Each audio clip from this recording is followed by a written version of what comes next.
la stratégie du coup d'État permanent d'Alassane Dramane Ouattara. Dans ce téléphone rouge, pour tout avouer devant le grand peuple africain.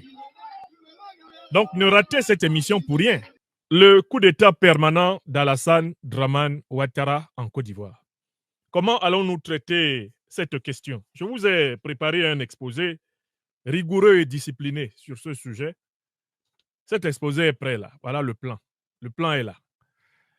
Quand vous entendez votre serviteur vous parler, sachez toujours qu'il a pris amplement le temps de réfléchir à ce qu'il va vous dire.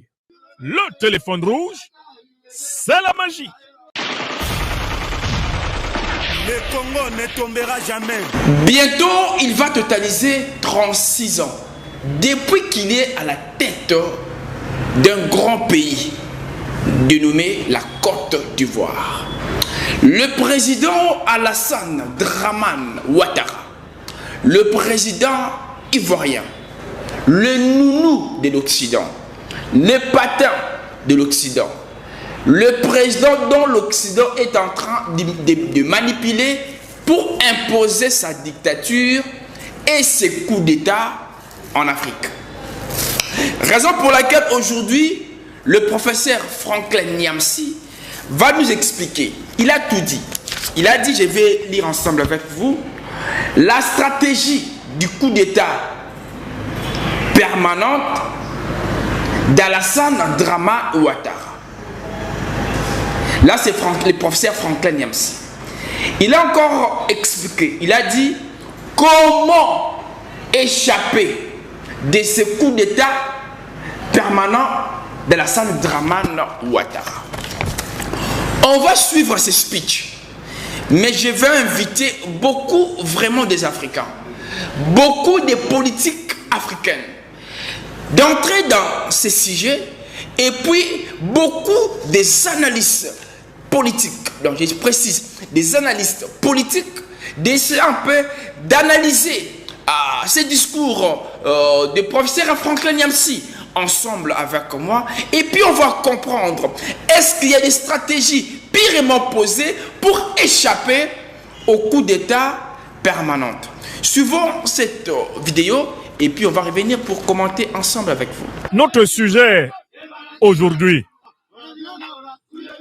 c'est la stratégie du coup d'État permanent d'Alassane Dramane Ouattara en Côte d'Ivoire.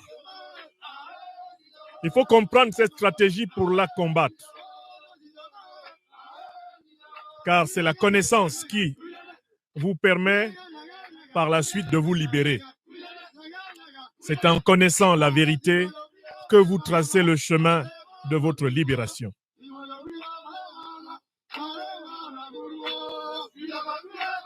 Vous êtes plus de 1000 personnes rassemblées sur YouTube. Franklin Nyamsi ou Cameroun, l'Afrique des libertés. Est-ce que vous avez pensé à partager 1000 fois cette émission et à appuyer au moins 1000 fois sur le pouce levé sous la vidéo? Vous êtes près de 500 personnes rassemblées sur YouTube.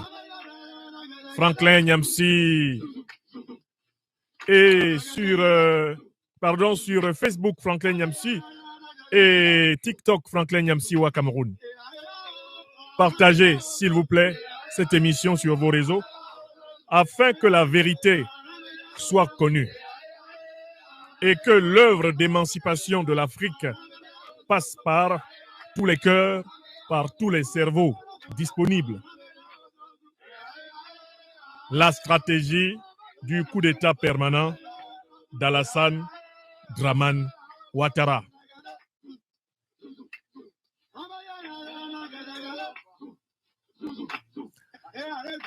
À la fin de cette émission, nous lui donnerons symboliquement la parole.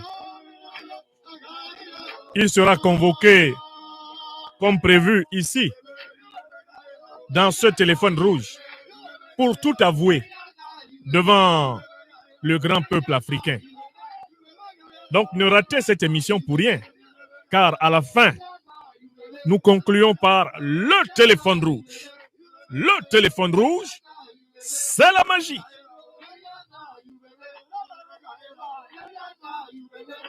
Ils viendront tous ici s'exprimer. Tous les satrapes, spécialistes du coup d'État permanent en Afrique.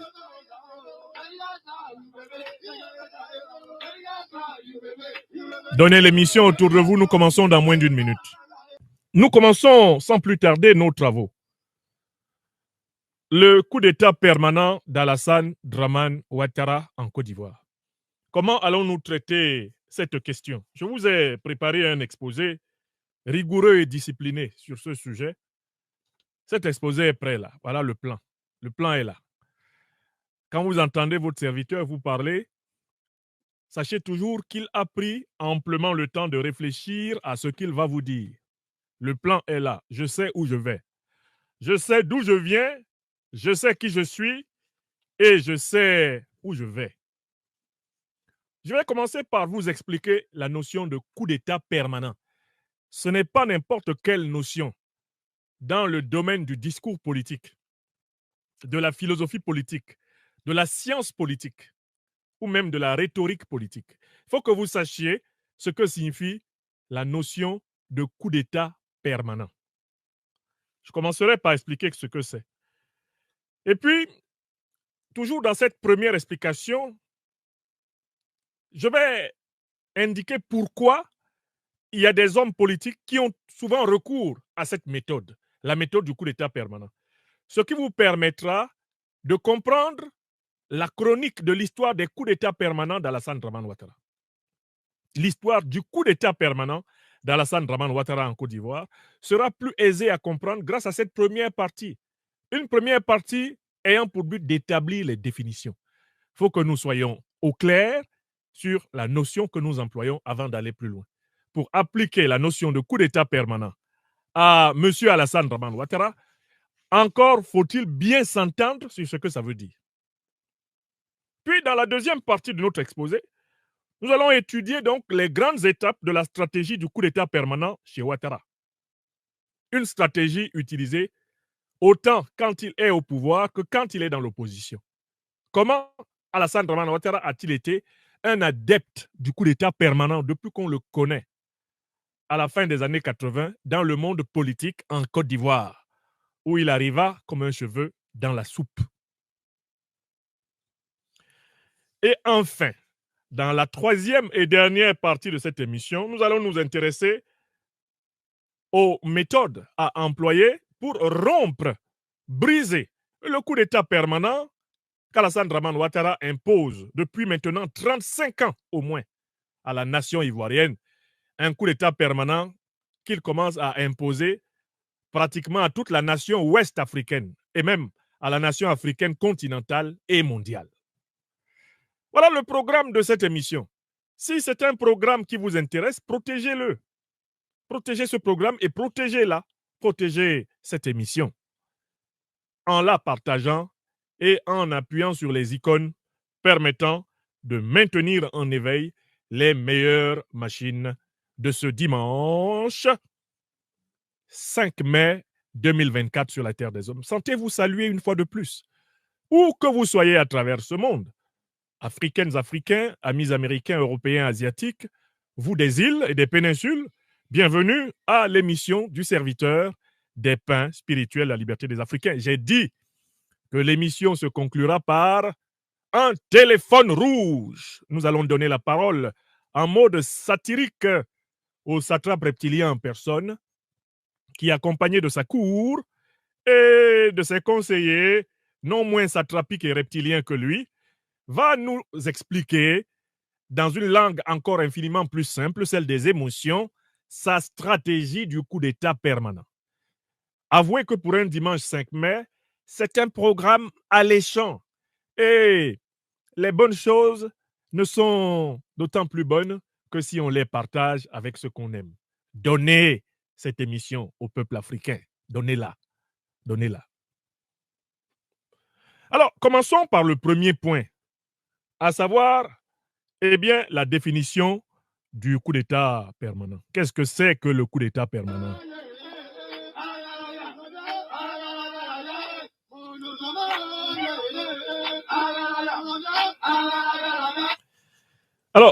La notion de coup d'État permanent renvoie à une stratégie par laquelle, eh bien, un certain nombre d'acteurs politiques, pour prendre le pouvoir ou pour conserver le pouvoir, invoquent et utilisent en permanence le sabotage des institutions quand ils sont dans l'opposition, ou invoquent en permanence des menaces contre les institutions pour justifier le fait qu'ils s'éternisent au pouvoir. Je recommence. Le coup d'État permanent. C'est une stratégie politique consistant à prendre le pouvoir par le sabotage continu des institutions ou, quand on est au pouvoir, à conserver le pouvoir par le même sabotage continu des institutions et en inventant en permanence des coups d'État imaginaires, ayant pour but de légitimer un pouvoir qui est coupé du peuple. Le coup d'État permanent, c'est donc en quelque sorte l'instrumentalisation du chaos, l'instrumentalisation du désordre, l'instrumentalisation de la menace. Quand la menace n'existe pas, on l'invente. Quand elle n'existe pas, on la crée, de telle façon qu'on l'utilise comme un moyen d'auto-légitimation. La notion de coup d'État permanent, ainsi évoquée, a une histoire dans l'histoire politique. Il y a un essai politique célèbre écrit en 1964 par celui qui était alors opposant au général Charles de Gaulle en France. Il s'appelait François Mitterrand. Il devait être élu en 1981 président de la République française. Quand il était opposant et quand il se préparait à sa première candidature à l'élection présidentielle française, l'avocat François Mitterrand avait rédigé un essai intitulé « Le coup d'État permanent ». Cet essai de 1964, publié chez Plomb, à Paris, établissait que sous le général de Gaulle, on assistait à une trahison de la promesse d'impartialité qu'il avait faite aux Français en 1958, que sous le général de Gaulle, on assistait à un affaiblissement volontaire provoqué par le général de Gaulle du Parlement français et du gouvernement français, avec une concentration massive des pouvoirs entre les mains du général qui avait mené le coup d'État, qui avait mené la résistance et qui avait organisé la libération de la France avec les troupes africaines, les troupes anglaises et les troupes américaines. Mitterrand accusait de Gaulle en 1964 d'avoir créé un parti qui ressemblait à un parti unique, le Rassemblement pour la France, le RPF, qui à partir de 1949 faisait de Gaulle le personnage politique central, en France, et contraignait littéralement ses adversaires à se soumettre ou à disparaître.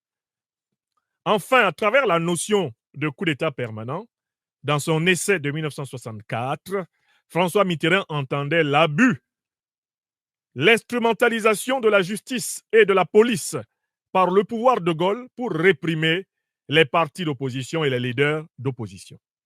Voilà comment Mitterrand élabora la notion de coup d'État permanent pour, en tant qu'opposant, critiquer le régime de Gaulle en disant que c'était un régime qui détruisait l'état de droit afin de pouvoir exercer un pouvoir autoritaire, dictatorial, un pouvoir d'exception sur le peuple français.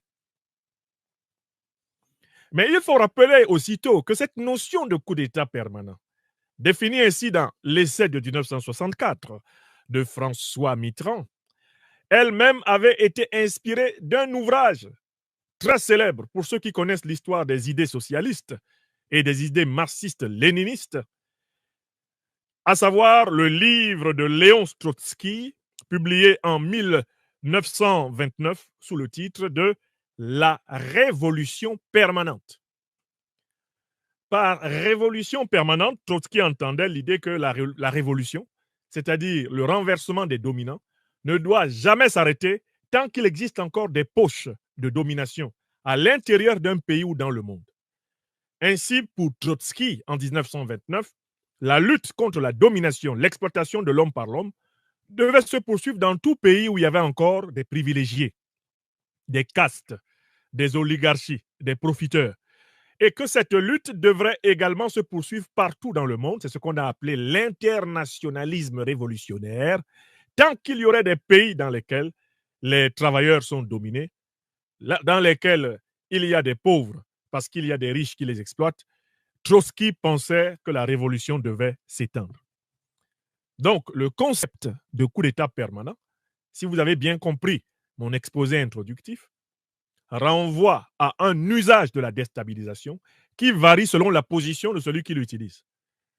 Quand on est dans l'opposition et qu'on invoque le coup d'État permanent, c'est pour accuser le pouvoir de ne pas respecter le droit, de ne pas respecter l'état de droit. Donc, on accuse le pouvoir de se menacer lui-même en permanence pour se donner les moyens d'agir exceptionnellement. Quand on est au pouvoir et qu'on utilise le coup d'État permanent comme méthode de gouvernance, on passe son temps, bien sûr, à accuser l'opposition de vouloir renverser le pouvoir et on utilise cette accusation pour se donner des moyens exceptionnels permettant d'écraser le peuple et d'écraser l'opposition.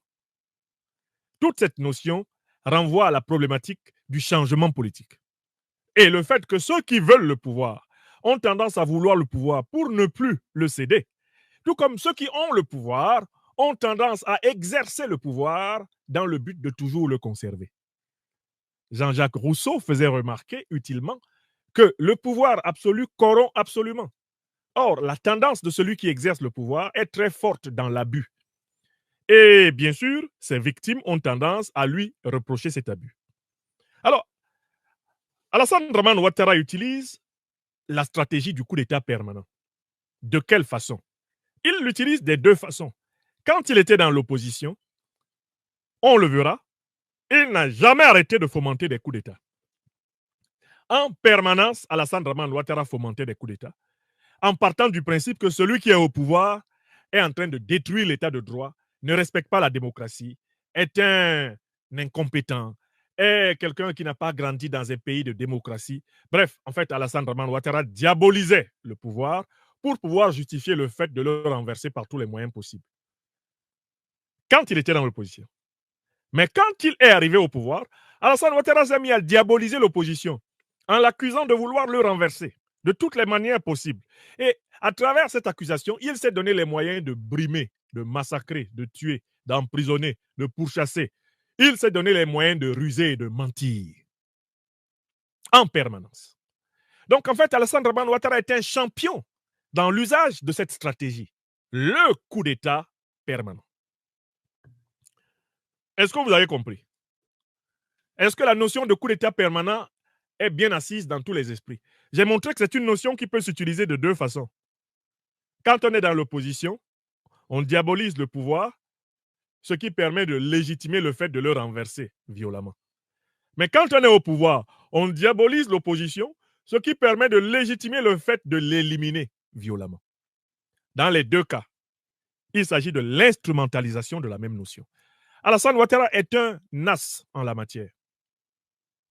Car quand il était dans l'opposition, il a utilisé la stratégie du coup d'État permanent. Il a sans cesse cherché à renverser ceux qui étaient au pouvoir, quand il était opposant.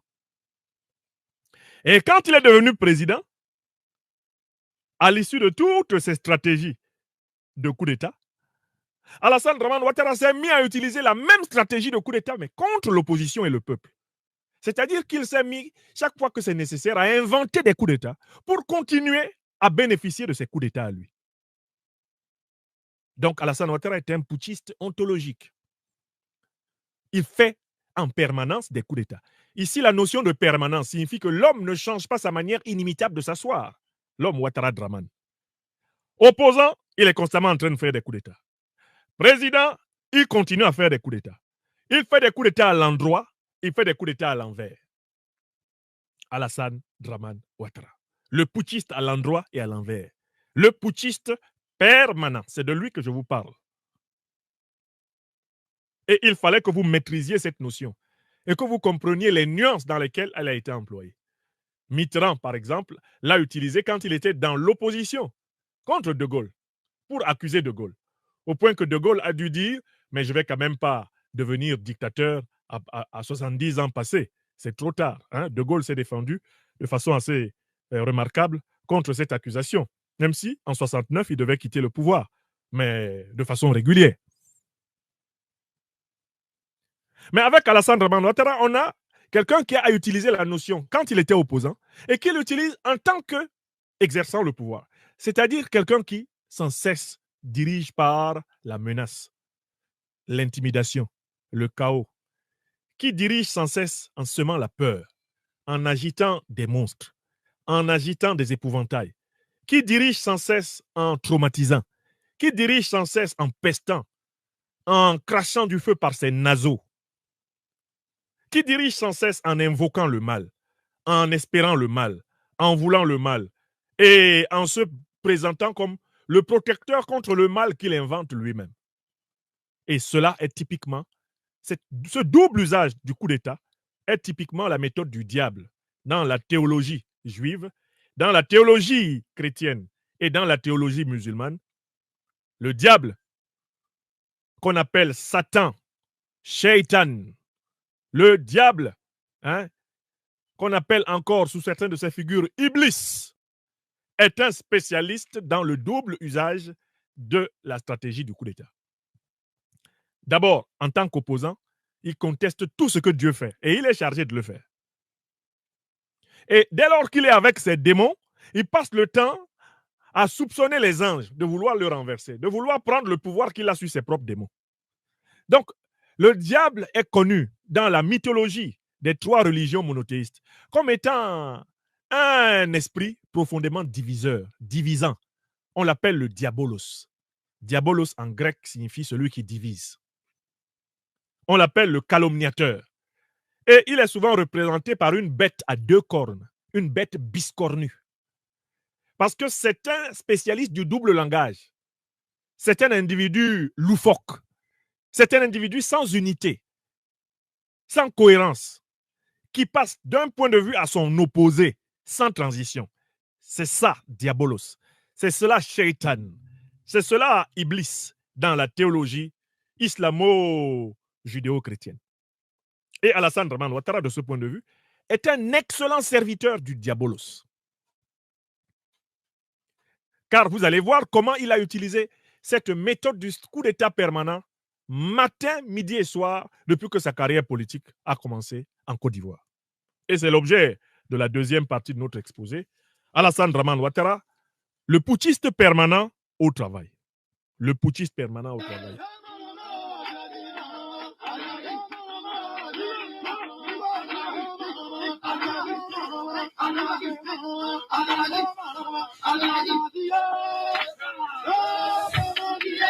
C'est une longue histoire de souffrance que nous allons résumer.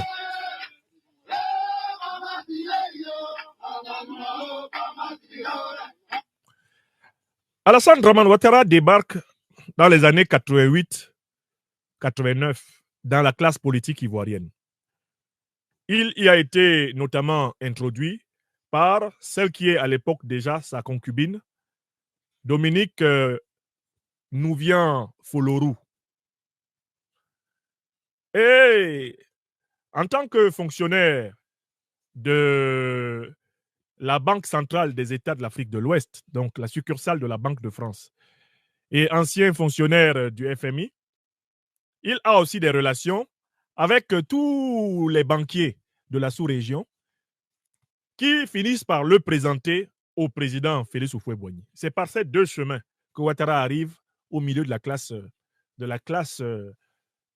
politique ivoirienne. Il était inconnu dans la classe politique ivoirienne pendant toutes les années 60. Pourtant, il est supposé être né en 1942. Il était inconnu dans toute la classe politique ivoirienne pendant pratiquement toute la décennie des années 80. D'accord? Alassane Draman Ouattara commence à être connu dans la classe politique ivoirienne à la fin des années 80. Il est introduit par Dominique Nouvian Folorou, il est introduit par Abdoulaye Fadiga et d'autres fonctionnaires sous-régionaux. Voilà comment son nom finit par résonner dans les oreilles du président Félix Houphouët-Boigny. Il faut que vous vous souveniez de cela, car vous ne pouvez pas comprendre pourquoi, quand il a eu envie de prendre le pouvoir en Côte d'Ivoire, il lui a fallu utiliser la stratégie du coup d'État permanent. Comme il était inconnu dans la classe politique ivoirienne, dans les années 40, dans les années 50, dans les années 60, il était inconnu. Dans les années 70, il était inconnu. Dans les années 80, il était encore fortement inconnu. C'est vers la fin des années 80 qu'on commence à le connaître. Et l'une des preuves qu'il était vraiment inconnu, c'est que quand le duo Compaoré-Sankara fait le coup d'État du 4 août 1983 au Burkina Faso, ils approchent Alassane Dramane Ouattara en tant que citoyen voltaïque à cette époque-là. Ils l'approchent pour lui proposer un poste de ministre au Burkina. Alassane Ouattara, conseillé par ses amis néolibéraux, ultralibéraux du FMI et de la BCAO, va décliner l'offre à cause du caractère révolutionnaire et du caractère d'extrême gauche du régime du président Thomas Sankara et de celui qui était alors son alter ego, Blaise Compaoré. Donc Alassane Ouattara a failli tout à fait commencer tout naturellement une carrière politique en haute volta. Avant même que le pays s'appelle Burkina Faso, il était déjà sollicité pour un poste de ministre des Finances, puisqu'il était à l'époque l'un des rares détenteurs d'un doctorat supposément en économie, croyait-on alors. Donc, il faut que vous sachiez qu'il arrive en 1988-89 dans l'environnement du président Félix Houphouët-Boigny à travers les relations. Le fait que Dominique Nouvian-Folorou, qui est la blanche colombe du président Félix Houphouët-Boigny, mais également un certain nombre de hauts fonctionnaires de la sous-région, finissent par remonter, entre autres, son nom au président Houphouët-Boigny, qui est à la recherche d'un certain nombre de technocrates pour négocier le virage difficile de la crise des matières premières, du prix des matières premières qui pousse l'économie ivoirienne vers son effondrement en termes de recettes, eh bien, dans les années 70-80. Donc, quand il arrive en Côte d'Ivoire, il a un problème, c'est qu'il n'a pas de base sociale. Il n'a pas fait ses études là-bas, ni l'école primaire, ni le collège, ni le lycée, ni l'université de Côte d'Ivoire ne connaissent M. Alassane Dramane Ouattara.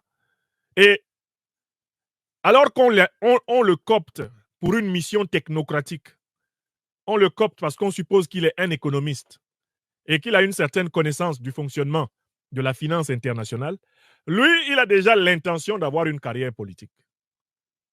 Alors que le président Houphouët-Boigny le prend à ses côtés pour des raisons purement technocratiques, Alassane Dramane Ouattara, lui, mûrit déjà l'ambition de devenir chef de l'État de Côte d'Ivoire à partir de cette date. Voilà le malentendu.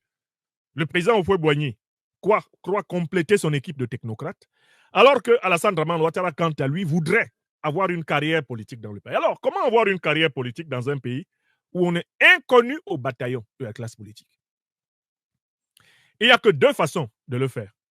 La première façon, c'est d'afficher clairement ses ambitions et de solliciter l'adhésion libre et volontaire du peuple ivoirien à la volonté de le gouverner, manifestée par ce citoyen adoptif. Ça, c'était la méthode la plus noble. Alassane Dramane Ouattara aurait dû, s'il respectait le peuple ivoirien, s'il respectait Dieu et s'il respectait sa propre conscience, il aurait pu, dès son entrée dans la classe politique ivoirienne, dire au président Houphouët-Boigny, j'aimerais servir quand Dieu le voudra, quand le peuple ivoirien le voudra, j'aimerais moi aussi servir aux plus hautes fonctions, j'aimerais servir le peuple de Côte d'Ivoire. Il aurait eu le courage de se tenir devant les Ivoiriens pour dire, vous ne me connaissez pas, certes, je suis un de vos fils adoptifs, eh bien, je suis originaire du Burkina Faso, comme on l'appelle aujourd'hui, Haute-Volta, comme on l'appelait avant, mais je peux être utile à la Côte d'Ivoire. Si Alassane Ouattara voulait jouer à la régulière, c'est ce qu'il aurait dit. Et les Ivoiriens auraient eu le temps qu'il leur faut pour considérer sa demande. N'est-ce pas? Puisque Nicolas Sarkozy de Nagui Bokcha, de père hongrois, n'a-t-il pas été président de la France? Barack Obama, de père kenyan, n'a-t-il pas été président des États-Unis? Bon, les Français ont fini par accepter un fils de Hongrois comme président. Les Américains ont fini par accepter un fils de Kenyan comme président. Donc, si Alassane Ouattara avait joué clair jeu avec le peuple ivoirien, on n'aurait pas connu les tragédies que nous connaissons. On n'aurait pas connu les 35 ans de souffrance que le peuple ivoirien vient de connaître par la faute de cet homme n'aurait pas été possible si Alassane Ouattara avait été honnête. Au lieu de choisir le chemin de l'honnêteté, de la vérité et de la justice, et d'aller à la conquête libre, volontaire, véridique du cœur du peuple ivoirien qu'il aspirait à diriger, Alassane Ouattara a choisi plutôt la voie de la ruse, de la manipulation. Il a choisi la voie du coup d'État permanent. La décision grave prise par Alassane Dramane Ouattara de choisir la voie du coup d'État permanent est la source de l'essentiel des souffrances que le peuple ivoirien a connues depuis 35 ans. Alassane Ouattara est donc nommé Premier ministre avec une mission de redressement économique de l'État. Mais au lieu de s'occuper du redressement économique de l'État, Alassane Ouattara commence le coup d'État permanent en mettant en place en 1991 la carte de séjour des étrangers africains de Côte d'Ivoire. La carte de séjour des étrangers africains de Côte d'Ivoire place en situation de pression administrative les Burkinabés, les Maliens, les Guinéens, les Ghanéens, les Sénégalais, bref, tous les Africains qui vivent en Côte d'Ivoire sont par cette décision de Ouattara désormais sous la pression de l'État. On commence donc à les contrôler aux entrées et sorties des mosquées. On commence à les contrôler dans les cars pour vérifier s'ils ont la carte de séjour. On commence à les repérer pour ceux qui avaient déjà intégré les administrations ivoiriennes pour les sortir de l'administration. On commence à les repérer dans les petites et moyennes entreprises, dans les entreprises parapubliques. Alassane Ouattara vient de piéger toute la société ivoirienne. À partir du moment où l'État, se réglant sur la loi, mise en place par Alassane Dramane Ouattara, qui a créé la carte de séjour des étrangers, se met donc à vérifier le statut des Ouest-Africains sur le sol ivoirien, il va se produire un effet qu'Alassane Ouattara recherchait, à savoir la confusion entre les Ouest-Africains venus des pays limitrophes et les Ivoiriens du Nord. En effet, lorsque vous devez vous assurer qu'un Traoré a ou non ses papiers, vous tombez aveuglément sur tout Traoré que vous trouvez. Que ce Traoré soit un Traoré ivoirien, ou qu'il soit un Traoré guinéen, un Traoré sénégalais, ou un Traoré burkinabé, ou un Traoré malien, vous l'arrêtez d'abord. Vous le garez au bord du chemin et vous vérifiez ses papiers. Voilà comment, grâce à une décision d'Alassane Dramane Ouattara, à cause d'une décision d'Alassane Dramane Ouattara, les Ivoiriens du Nord se sont sentis ciblés par l'État de Côte d'Ivoire, qui, pour ainsi dire, commençait à se saboter lui-même, en créant une méfiance entre lui, l'État, et une partie de ses ressortissants, les Ivoiriens du Nord. Alassane Ouattara venait de constituer son premier bétail électoral. Écrivez ça.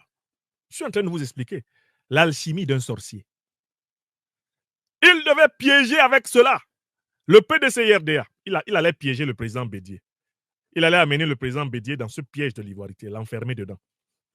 Lui prêter la haine du Malien, la haine du Guinéen, la haine du Voltaïque, du Burkinabé, la haine du Malien, la haine du... Il devait lui prêter toutes les haines qu'il avait lui-même fomentées. Voilà comment la politique de l'ivoirisation des cadres, prise sous le président Bédié, a en réalité servi Ouattara. Elle lui a permis de constituer un bloc. On continue le coup d'État permanent de Ouattara. Pour déstabiliser le pays, il fomente à travers son cousin Gaoussou. Il va fomenter la Charte du Nord, un document dans lequel les Ivoiriens, des Ivoiriens issus principalement de la partie nord du pays, qui se sentent confondus dans les contrôles au faciès avec leurs frères du Mali, du Burkina, du Niger, de la Guinée, du Sénégal, ils font une déclaration dans laquelle ils menacent de couper, mais de créer une autre république, si ça continue. Ouattara est derrière. C'est-à-dire que le type a mis en place une loi qui lui permet de diviser la Côte d'Ivoire. Alors, arrive sous ces entrefaites le décès du président Félix Houphouët-Boigny en décembre 1993.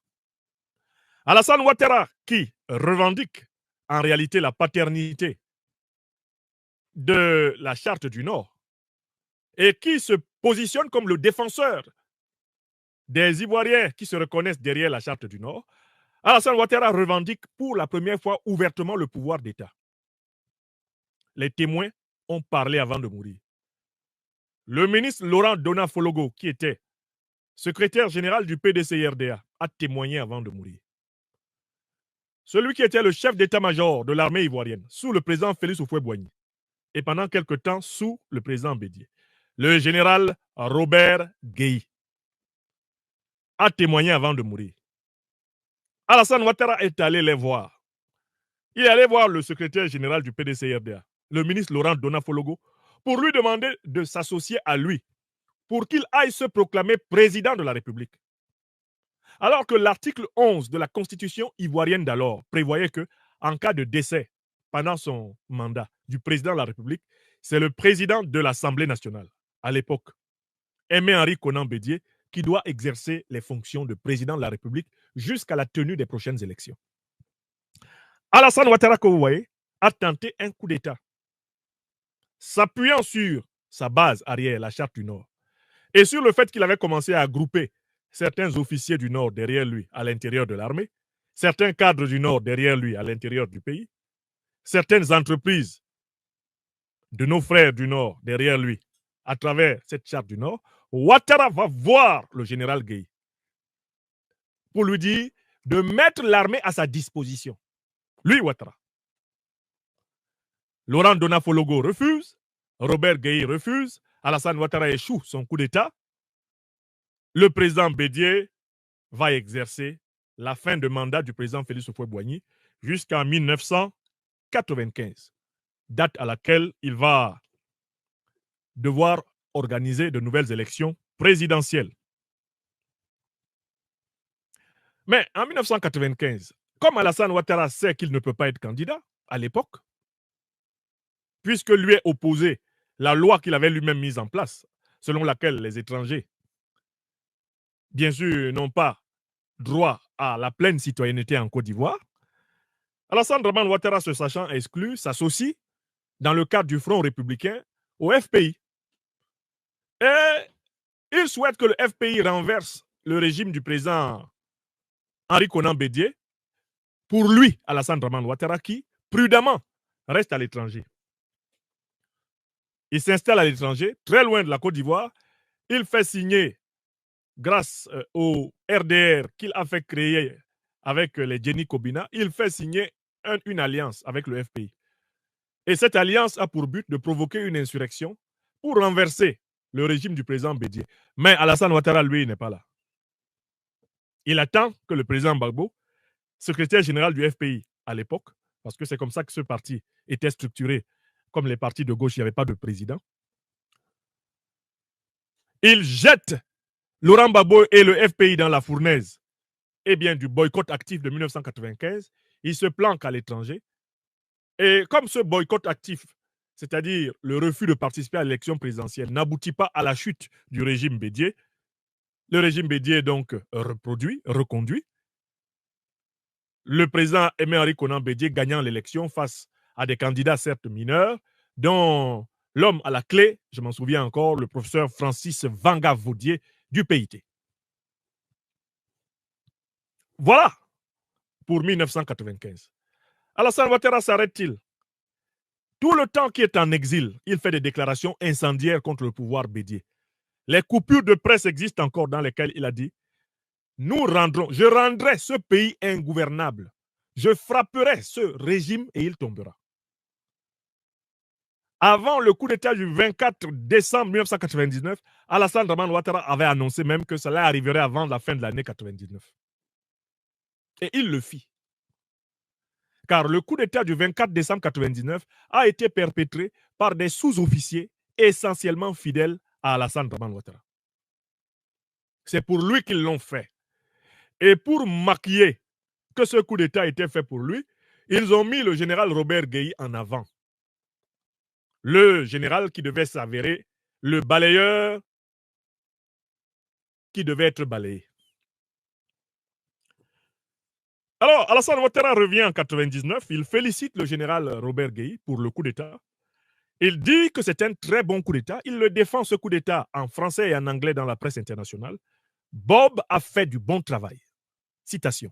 Alassane Ouattara, ça a été quelqu'un qui a prospéré dans le coup d'État. Il revient donc en décembre 99, très heureux. Et on voit très bien la répartition, la première répartition du pouvoir dans la transition dirigée par le général Gueye, que c'est Alassane Draman Ouattara et le RDR qui mènent la barque.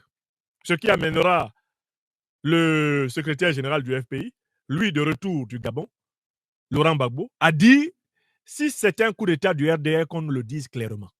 On a connu un coup d'État en Afrique. Si je peux citer des coups d'État. Le président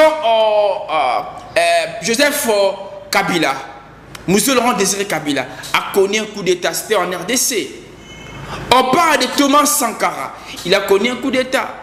Il y avait aussi un président tchadien qui a connu un coup d'État. Il y a beaucoup de présidents qui ont connu des coups d'État. Mais comment eux n'ont pas pu échapper de tous ces coups d'État? On peut aussi parler de Muammar Kadhafi, le roi africain. Il a connu un coup d'État. Il y a aussi des coups d'État constitutionnels et anticonstitutionnels. Il y a aussi des coups d'État politisés. Il y a aussi des coups d'État gouvernementaux. Les coups d'État sont diversifiés. Mais aujourd'hui, l'Occident a imposé une personne à la tête de l'Afrique pour mieux contrôler l'Afrique. Et la personne, c'est Alassane Dramane Ouattara, le président ivoirien. Il est là comme un patin. Plus de 34 ans au pouvoir. Mobutu avait fait 32 ans au pouvoir.